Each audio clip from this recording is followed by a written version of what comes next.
Pemkab Bantul melakukan Dinas Ketahanan Pangan dan Pemkab Bantul melalui Dinas Ketahanan Pangan dan Pertanian atau DKPP melakukan pemeriksaan terhadap hewan ternak.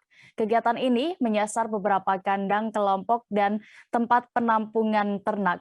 Pemeriksaan dilakukan bersama dengan Polres Bantul untuk mengantisipasi penyebaran penyakit mulut dan kuku atau PMK yang tengah mewabah.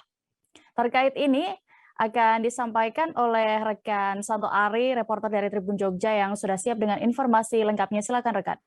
Baik, terima kasih rekan Dia dan Tribuners. Bisa saya laporkan bahwa Pemkab Bantul melalui Dinas Ketahanan Pangan dan Pertanian melakukan pemeriksaan hewan ternak di beberapa kandang kelompok dan tempat penampungan ternak pada Rabu dan beberapa waktu yang akan mendatang. Pemeriksaan yang dilakukan secara sampling ini dilakukan bersama dengan Polres Bantul untuk mengantisipasi penyebaran penyakit mulut dan kuku atau PMK di ternak seperti sapi, kambing, dan domba. Kepala DKPP Bantul, Joko Waloyo, menyatakan bahwa hingga saat ini di Kabupaten Bantul memang belum ada ternak yang terpapar PMK. Namun demikian, pihaknya juga telah membentuk Satgas untuk penanganan dan kewaspadaan PMK ini. Satgas ini melibatkan kepolisian, Satpol PP, dan berbagai instansi lainnya, termasuk BPBD. Berikutnya selain itu, pihak DKPP Bantul juga telah membentuk tim unit reaksi cepat atau URC di masing-masing kecamatan atau kapanewon yang dikoordinatori oleh dokter hewan yang ada di Puskeswan atau Pusat Kesehatan Hewan.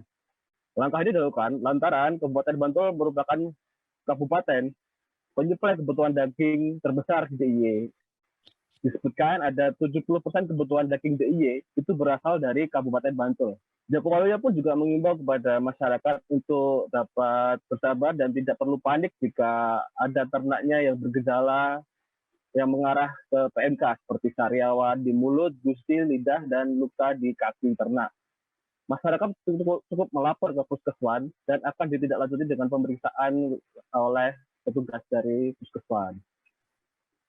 Tribuners DKPP juga akan terus melakukan antisipasi dengan melakukan pemeriksaan secara sampling di kandang kelompok ataupun tempat penampungan ternak, karena seperti kita ketahui sebentar lagi umat Islam akan memperingati Hari Raya Idul Adha, di mana di Kabupaten Bantul sendiri setidaknya ada 7.000 ekor sapi dan 16.000 ekor kambing dan domba yang akan disembelih saat Hari Raya Kurban itu.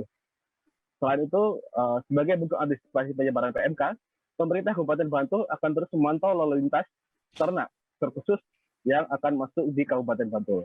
DKPP pun tidak akan melewatkan ternak-ternak yang berasal dari daerah yang banyak ditemukan ternak positif PMK. Salah satu upaya lainnya adalah dengan melakukan pemantauan surat keterangan kesehatan hewan dan melakukan penyemprotan desinfektan secara berkala di pasar hewan di Kabupaten Bantul. Demikian rekan Dia. Baik, terima kasih rekan Santo Ari untuk laporan Anda dari Bantul, Daerah Istimewa Yogyakarta. Selamat kembali bertugas. Jangan lupa subscribe, share, komen, dan like ya.